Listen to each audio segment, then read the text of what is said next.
Movie की शुरुआत में हमें आर्थर बिशप नाम के एक आदमी को दिखाया जाता है जो समुद्र के किनारे अपनी वोट पर रहा करता था। एक दिन वो अपनी बाइक पर बैठकर एक रेस्टोरेंट पर पहुंचा। वहां के सभी लोग उसे पहले से जानते थे। वहां के वेटर ने उसे समुद्र के पास वाली जगह पर बैठाया। तभी एक लड़की उसके टेबल पर आकर बैठ गई और कहने लगी कि मुझे तुम्हारी बहुत समय से तलाश थी, आखिरकार तुम मुझे मिल ही गए। लड़की ने उससे कहा कि उसका बॉस चाहता है कि वह 3 लोगों का खून करे, लेकिन ऐसा लगना चाहिए कि वो सभी एक हादसे में मारे गए हैं। वो जानती थी कि बिशप ये काम बहुत ही आसानी से कर सकता है क्योंकि वो इस खेल का पुराना खिलाड़ी है। लड़की ने उसे धमकी भी दी कि अगर उसने इस काम को करने से मना किया तो वो पुलिस को बता देगी। वह बता देगी कि आर्थर बिशप जिंदा है क्योंकि इससे पहले वो अपनी मौत का नाटक करके पुलिस के चंगुल से भाग निकला था। तभी बिशप ने अपने आसपास देखा कि उस लड़की के साथ और भी लोग हैं जो उसे ही देख रहे थे। अचानक से उसने अपना फोन निकालकर उस लड़की की फोटो खींच ली,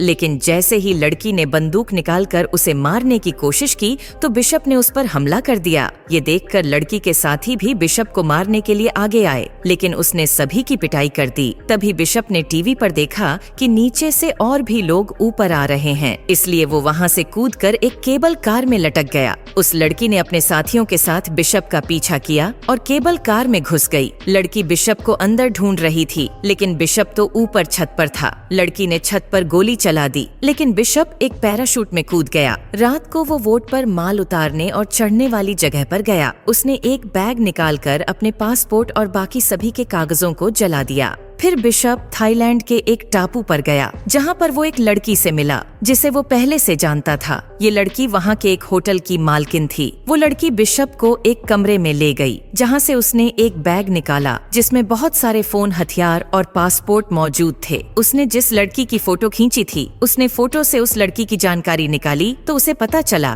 कि यह लड़की क्रेन नाम के एक आदमी के लिए काम करती है। उधर जीना नाम की एक लड़की होटल के मालकिन के पास आती है और उससे कुछ दवाइयाँ मांगती है। मालकिन ने उसके हाथ में कई घाव देखे जैसे किसी ने उसे बहुत बुरी तरह से मारा हो। मालकिन ने उसकी ओर मदद करने को कहा, लेकिन जीना ने कहा उसे सिर्फ दवाइयाँ चाहिए और कुछ नहीं, और फिर वो वहाँ से चली गई। रात को मालकिन ने समुद्र में एक वोट देखी जिसमें एक आदमी किसी लड़की को मार रहा था। उसने तुरंत बिशप के पास जाकर उस लड़की को बचाने के लिए कहा। बिशप उसकी बात मानकर उस वोट पर गया और उस आदमी से कहा कि उस लड़की को मत मारो। वो लड़की जीना ही थी, लेकिन उस आदमी ने बिशप की एक बात भी नहीं सुनी और अपनी बंदूक निकाल ली। पर बिशप ने तो उसे बहुत मारा और उसे वहीं पर खत्म कर दिया। इसके बाद उसने मालकिन से कहा कि जीना को लेकर होटल चली जाए। जब उसने वोट की छानबीन की तो उसे वहाँ पर जीना का पासपोर्ट और फोन मिला जिसमें बिशप की तस्वीर थी। फिर उसने वोट को धमाके से उड़ाकर होटल में वापस आया। उसने जीना से पूछा कि मेरी फोटो तुम्हारे फोन में क्या कर रही है। उसने जीना से साफ साफ पूछा कि क्या वो भी क्रेन के लिए काम करती है। जीना ने डरी हुई आवाज में बताया कि क्रेन उसे धमका रहा है।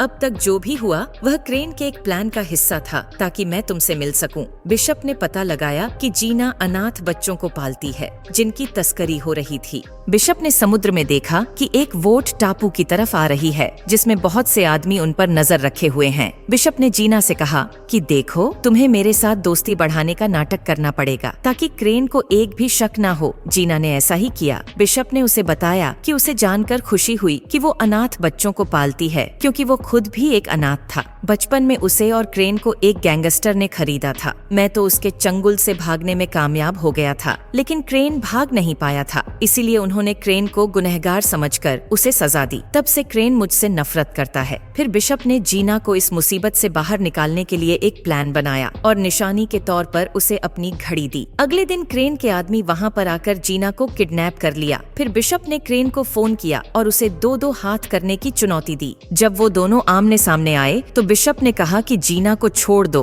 वरना तुम्हारे लिए अच्छा नहीं होगा। वो एक बहुत अच्छी लड़की है। लेकिन क्रेन कहने लगा, मैं जीना को छोड़ दूंगा, लेकिन उसके लिए तुम्हें 3 लोगों को मारना होगा, जिनमें से पहला आदमी अफ्रीका का एक गुंडा है जो दुनिया की सबसे खतरनाक जेल में कैद है। फिर क्रेन ने उसे एक GPS ट्रैकर निगलने को कहा ताकि काम पूरा होने पर उसके आदमी उसके पास पहुंच सके। जब बिशप में जीना के जिंदा होने का का सबूत मांगा तो क्रेन ने कहा कि हर मिशन पूरा करने के बाद वो जीना से फोन पर बात कर सकता है और जैसे ही तीनों मिशन पूरे हो जाएंगे तो जीना रिहा कर दी जाएगी। उसे पता चला कि जिस जेल में वह कैद है वह जेल समुद्र के बीचों बीच है और जेल के चारों ओर 100 मीटर लंबे पहाड़ भी मौजूद थे, इसलिए उस जेल में घुसना लगभग नामुमकिन ही था। इसके बाद बिशप ने कुछ दूसरे गैंगस्टर की जानकारी निकाली और उनमें से एक आदमी को चुना जिसके चेहरे पर एक टैटू बना था। उसने इस आदमी जैसा हुलिया बना लिया और फिर मिशन के लिए जरूरी सामान भी खरीद लिया। अगले दिन जब वह सड़क पर घूम रहा था तो पुलिस ने उसे गैंगस्टर समझकर पकड़ लिया और जेल में डाल दिया। जेल में उसने देखा कि उसका शिकार तो हर वक्त 4 से 5 लोगों के साथ चलता है। उसको एक कैदी ने बताया कि इसका नाम ग्रिल है और उसने लाइबेरिया देश के राष्ट्रपति का खून किया है।